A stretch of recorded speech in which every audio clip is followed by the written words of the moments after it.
Un año de cambios profundos. Un devocional centrado en disfrutar a Dios, tomado del libro de Nicolás Emilio Tranchini y otros hermanos. 11 de diciembre. Con Cristo he sido crucificado, y ya no soy yo el que vive, sino que Cristo vive en mí. Y la vida que ahora vivo en la carne, la vivo por la fe en el Hijo de Dios, el cual me amó y se entregó a sí mismo por mí.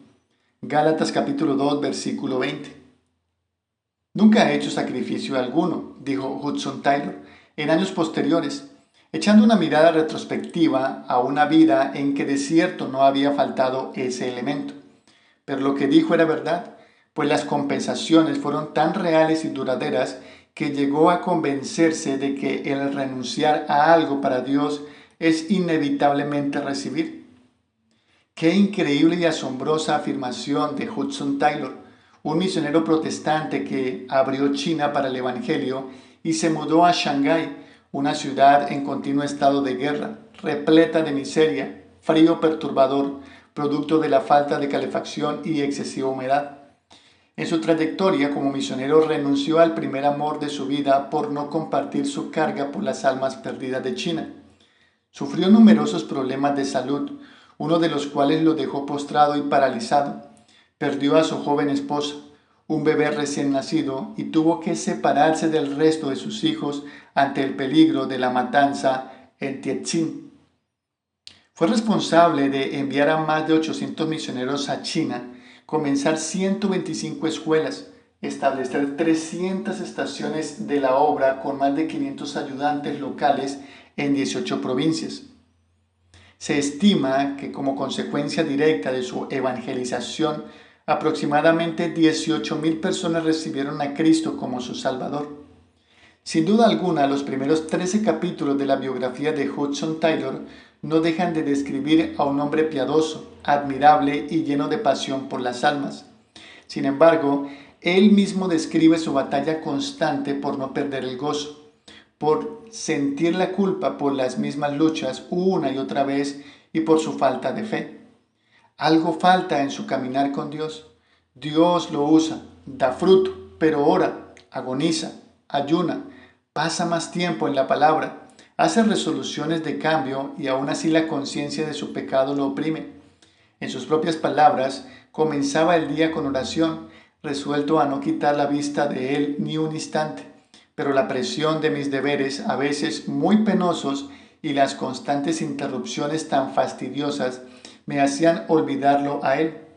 Además, en este clima se le desgasta a uno tanto los nervios que es difícil refrenar la propensión a la irritación, a actitudes bruscas y a veces palabras duras.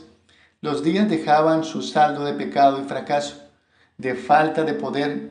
En verdad, tenía el querer, mas el efectuar el bien no lo alcanzaba. Luché para conseguir fe, pero no lo lograba. Traté de ejercitarla, pero en vano.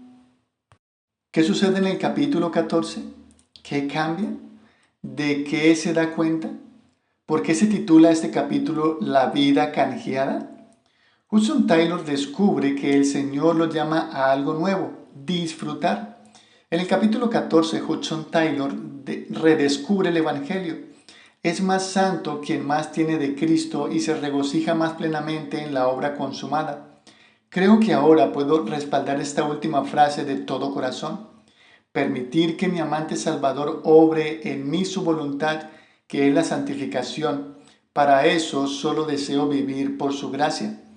Estar morando en Él, no por esfuerzo propio ni luchando uno solo, mirándolo a Él, confiando en Él para el poder necesario en el presente, descansando en el amor de un Salvador omnipotente, el gozo de una salvación completa que lo redime a uno de todo pecado. No sabemos exactamente cómo se produjo el milagro, afirman los biógrafos del misionero, pero al leer todo lo vi claramente. Miré a Jesús y cuando vi, ¡oh, qué raudal de gozo! La vida canjeada de la que habla Taylor es la vida de no ya yo. Es resucitar a una vida mucho más plena y gozosa que la que el mundo nos ofrece o aquella que acepta los valores cristianos, pero se esfuerza en vivirlos con sus propias fuerzas. Es la vida que vivimos creyendo plenamente que somos uno con Cristo y en esa unión recibimos todos los recursos para permanecer en Él. Es la vida que nos permite estar en paz y descansar, porque al ver a Cristo estamos seguros de que Él, no yo ni mis mejores esfuerzos, Él completará la obra que empezó en nosotros. Ver, por ejemplo, Filipenses capítulo 1, versículo 6. Para orar y meditar a lo largo del día. Que la obra consumada de Cristo me cautive de tal manera que deje de preocuparme por mi santidad y me enfoque en contemplar la hermosura de aquel que me salvó para disfrutarlo por la eternidad.